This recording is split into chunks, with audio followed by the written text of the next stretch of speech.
پہاڑی زبان میں اپڈیٹ سنیے۔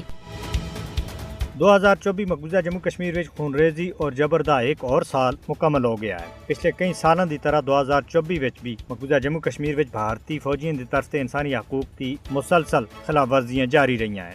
2024 وچ ماورا عدالت قتل، تشدد، منمانی گرفتاریاں، جاری مقابلوں وچ نوجواناں دی شہادت، املاک دی ضبطی اور مسلم ملازمین دی برطرفی دے واقعات بہت زیادہ پیش آئے ہیں۔ گزرے ایک سال دے دوران مقبوضہ جموں کشمیر وچ بھارتی فوجیاں دے ہاتھوں 100 دے زیادہ کشمیری شہید اور 3400 دے زیادہ گرفتار کیتے گئے ہیں۔ اس دوران قابض فوجیاں سن 8 خواتین کو بیوہ، 24 بچیاں کو یتیم کیتا اور 1 درجن تے زیادہ رہائشی مکانات اور دوئے تعمیراتی ڈھانچے تباہ کیتے ہیں۔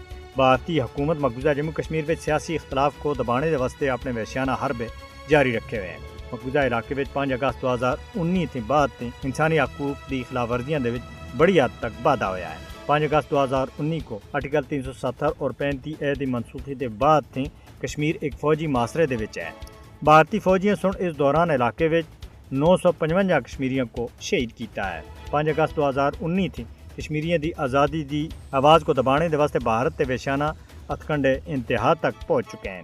کشمیریوں کو لگاتار پریشان کیتا جا رہا ہے۔ مقبوضہ جموں کشمیر وچ بھارتی قبضے دے تحت منمانی گرفتاریاں اور تشدد ہر دیہڑے دا وتیرہ بن گیا ہے۔ اس وقت تک تقریباً 5000 سے زیادہ کشمیریوں کو گرفتار کر کے مختلف بھارتی حکومت خانہ اور بندی خانے اندر غیر قانونی طور دے اتے نظربند رکھا ہوا ہے۔ یہ گرفتاریاں اور چھاپے کشمیریوں کو زیر کرنے دی کوشش وچ مودی حکومت دی مایوسی کو ظاہر کر دی ہیں۔ بھارت مقبوضہ جموں کشمیر وچ انسانی حقوق دی کھلم کھلی خلاف ورزی کردیاں ہویاں دنیا دی سب تے بڑی جمہوریت ہونے دا دعویدار بھی ہے۔ بھارت کو ایک گل کسی بھی صورت وچ بھولنی نہیں چاہیے کہ اس تے جابرانہ اقدامات کشمیریوں دی آزادی دی راہ دے وچ رکاوٹ نہیں بن سکتے۔ کشمیری اپنے حق خود ارادیت تے حصول دے واسطے ہر ایک قربانی دینے دے واسطے تیار ہیں۔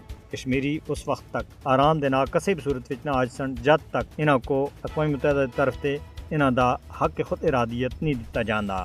عالمی برادری کو چاہیے کہ وہ مسئلہ کشمیر دے حل دے واسطے ٹھوس اقدامات کرے اور بھارتی جبر تے کشمیریوں کو نجات دلائے۔